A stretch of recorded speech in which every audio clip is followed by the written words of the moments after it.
আর আজ তৃতীয়বারের জন্য প্রধানমন্ত্রী নরেন্দ্র মোদী তিনি আজ শপথ গ্রহণ করবেন।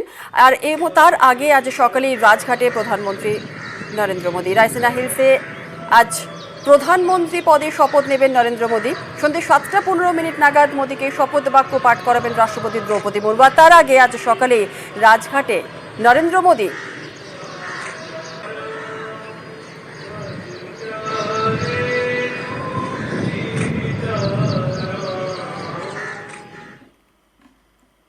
চব্বিশে লোকসভা ভোটের জয় উদযাপন হবে 21শে জুলাই। আর ঘোষণা তৃণমূল নেত্রীর। একই সঙ্গে তিনি সাবধান করে দিলেন, কালীঘাটের বৈঠকে তার বার্তা, অতিরিক্ত আত্মবিশ্বাস দেখানোর জায়গা নেই। যেখানে তৃণমূল হেরেছে সেখানে ঝাঁপাতে হবে।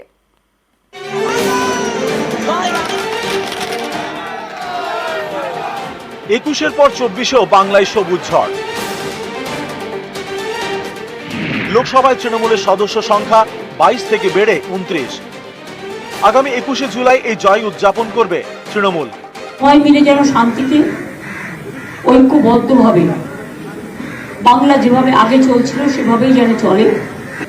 আমরা এই জয়টা ডেডিকেট করব প্রতিবারের মতো 21শে জুলাই, কারণ ওই দিনটা আমাদের শহীদ তর্পণের দিন, ওটা জনগণকে ধন্যবাদ জ্ঞাপনের দিন। শনিবার দলীয় নেতাদের নিয়ে কালীঘাটে বৈঠক করেন মমতা বন্দ্যোপাধ্যায়। এই বৈঠকে নেতৃত্ব বুঝিয়ে দেন 24-এর লোকসভা ভোটের পর এবার পাখির চোখ 26-এর বিধানসভা ভোট। তৃণমূল নেত্রী বার্তা দেন, যেসব এলাকায় আমরা এগিয়ে সেখানে অতিরিক্ত আত্মবিশ্বাস দেখানোর জায়গা নেই। যেখানে হেরে গেছি সেখানে এবার ঝাঁপাতে হবে। কেন খারাপ ফল হলো সেটা খতিয়ে দেখতে হবে। 2019 লোকসভা ইলেকশনে আমরা 161টা সিটে অ্যাসেম্বলিতে এগিয়েছিলাম, আর বিজেপি এগিয়েছিল কিন্তু 121টা সিটে। এবারে অনেক জায়গায় মিথ্যে কথা বলছে বা খাওয়াচ্ছে। এবারে 2024-এর ইলেকশনে 192টা সিটে আমরা এগিয়ে আছি, যেটা আমরা ছিলাম 19-এ 161টা, আর বিজেপি এগিয়ে আছে মাত্র 90টা, যেটা আগের বারে ছিল 121টা। তৃণমূলের শীর্ষ নেতৃত্বের পাশাপাশি লোকসভা ভোটের প্রার্থীরা এবং জেলা স্তরের নেতারা এদিন কালীঘাটের বৈঠকে ছিলেন। এদিনের বৈঠকে 24-এর লোকসভা ভোটের ফল নিয়ে পর্যালোচনা করে ঘাসফুল শিবির। বহরমপুরে অধীর চৌধুরীকে হারিয়েছেন তৃণমূলের ইউসুফ পাঠান। এই নিয়ে মমতা বন্দ্যোপাধ্যায় বলেন, ইউসুফ পাঠান জায়ান্ট কিলার, গোটা মুর্শিদাবাদ জেলাকে সাধুবাদ দিতে হবে। পাশাপাশি যেসব জেলার ফল খারাপ হয়েছে সেখানে এবার তৃণমূলের বাড়তি নজর। মালদার 2 লোকসভা কেন্দ্রেই হেরেছে তৃণমূল। এই জেলার কোনো বিধানসভা আসনেও তৃণমূল এগিয়ে নেই। 2 মেদিনীপুরের 16টি বিধানসভা আসনের 15টিতেই পিছিয়ে তৃণমূল। বাঁকুড়া জেলার একটি আসনে জিতলেও অন্যটি অল্পের জন্য তৃণমূলের হাতছাড়া হয়েছে। বিষ্ণুপুরে তৃণমূল প্রার্থী সুজাতা মণ্ডল হেরেছেন 5567 ভোটে। মার্জিনে এসে মানে কোথাও আশানুরূপ রেজাল্টটা পেলাম না, এটাই আর কি দুঃখ। মেনলি দলের কিছু ন্যাক্কারজনক নেতারা তারা পারফরমেন্স দেয়নি।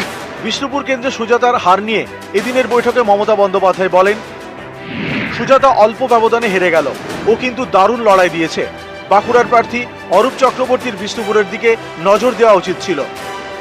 একজন শুধু আমরা লস করেছি, তাকে জোর করে হারানো হয়েছে 2-3 হাজার ভোটে, এবং সেটাও ইলেকশন কমিশনের দয়ায়। 3-4 সিট আমাদের হারানো হয়েছে।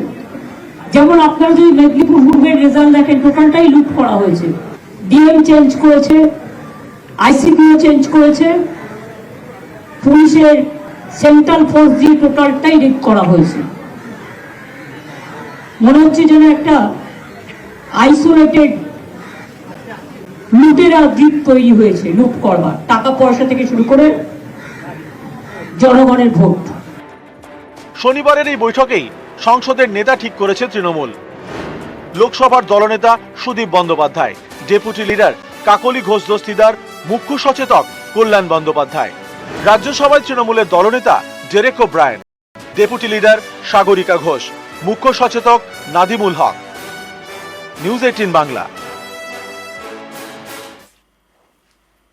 ভোট বিপর্যয়ের পর এবার ছাপ্পা ভোটের অভিযোগে সরব শুভেন্দু। ডায়মন্ড হারবারে 10 লক্ষ ছাপ্পা ভোটের অভিযোগ বিরোধী দলনেতার। বুথের ভেতরে থাকা ওয়েব কাস্টিং এর ক্যামেরা ঘুরিয়ে ছাপ্পা ভোট দেওয়া হয়েছে বলে দাবি শুভেন্দু অধিকারীর। শুধু তাই নয়, কেশপুরেও ছাপ্পা ভোটের অভিযোগ তোলেন শুভেন্দু অধিকারী। ডায়মন্ড হারবার কেশপুর মডেল ছাপ্পা ওয়েব কাস্টিং ক্যামেরা ঘুরিয়ে রেখে তারপরেও 2,35,00,000 লোকের ভোট, ওরা 40 লক্ষ ডায়মন্ড হারবারেই তো 10 লক্ষ ছাপ্পা মেরেছে। এই লড়াই থামার লড়াই নয়। অসহায় আর্তনাদ, শুভেন্দুকে পাল্টা কটাক্ষ জয়প্রকাশের। তাদের নিজেদের বুথ এজেন্টরা কি করছিলেন?